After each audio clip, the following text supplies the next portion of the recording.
You guys, welcome back to my channel. So guys, this is been your Dong Bisaya at your service. Tama ang nakikita nyo. Nakasakay po ako ng jeep. Bumaba pa sa manong driver para ilak ang pinto. Tama ang nakikita nyo. Ako yan. Tara, samahan nyo ako sa aking pupuntahan. Ang bilis naman magpatakbo. Aba, dumaan ba naman ang sakayan ng baboy ang baho? Ang sakit naman sa ilong. Ito nga ang jeep, puno ng paninda. Ayan, nasa alabang na tayo. Buksan na ang pinto. At dahil tirik ang araw, tara mag-tricycle tayo. Ito na nga, nasa loob na ako. At syempre, nagsisimula na tayong maglakbay. Ayan, sa nakakapunta ng Alabang, siguro pamilyar to sa inyo. Tinilang nag-tricycle ako dahil nga sobrang init, kitang-kita nyo naman. Ayan na, inabot ko na ang bayad kay kuya kasi malapit na tayong bumaba. Aba, bumungad sa akin, police station. Hindi po dyan ang sadya ko, kundi dito sa gold. Magtitingin tayo kung ano ang pwede nating mabili na gold dito. At dahil wala yung gusto kong bilhin, syempre, punta tayo sa kabila. Dahil nga wala silang stocks. Tara, let's go! Ayan, dito na po tayo sa Festival Alabang Mall kung saan tinuro sa atin ang isang branch. At wait, may nakita ako. Dito pala sa Festival Mall, meron pala sila ditong mini train na kung saan parang sumasakay ka lang din sa totoong train. Siyempre, totoo siya. Nadaanan ko rin itong bazaar. Aba, bumungad ang napakalaking Christmas tree. Ito na nga, nakarating na tayo kung saan napakaraming pagpipilian ng gold na gusto mong size. At aba, nakita ko ng boss ko, akala niya kung sino daw na nakatayo dyan, familiar sa kanya. At syempre, may pahabol ding isa. O, diba? Alam nyo, masayang masaya ako dahil sa paghihirap at sa sipag sa trabaho. Unti-unti nang bibili ko kung anong gusto ko, 'di ba? Kaya sipag at tiyaga lang. Pagkatapos kong ang bumili ay dali-dali naman akong lumakad pa uwi. Dahil marami akong event ngayon,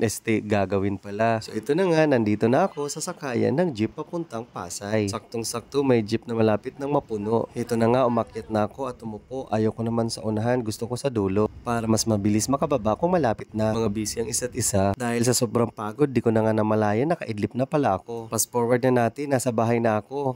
Ayan, magpapalaba tayo ngayon, kaya nagmamadali ako umuwi ng bahay. Dahil day off nga, kaya ito na yung time para ihatid ko ang labahan ko. Medyo mabigat na po ang aking labahin kasi madami na. Ayan, malapit na tayo sa pinagpapalaban ko. Ito na nga, pinalagay na nila sa timbangan para makita kung gaano kabigat. Punta na ako ng cashier para iabot ang bayad. Hi sa'yo ate, ayan ang aking soki. Sabi ko na wala ka, bumili ka pala ng soft drink. At syempre, bago malis, kaway-kaway muna. Ito na, ibabad muna ang paa. At dahil nagutom, kain muna tayo dahil may time pa. Ayan, sinisimulan na ating kudkurin ang paa ko. Nood muna tayo saglit ng Family Feud. Marami na silang customer kasi nga magpapasko na.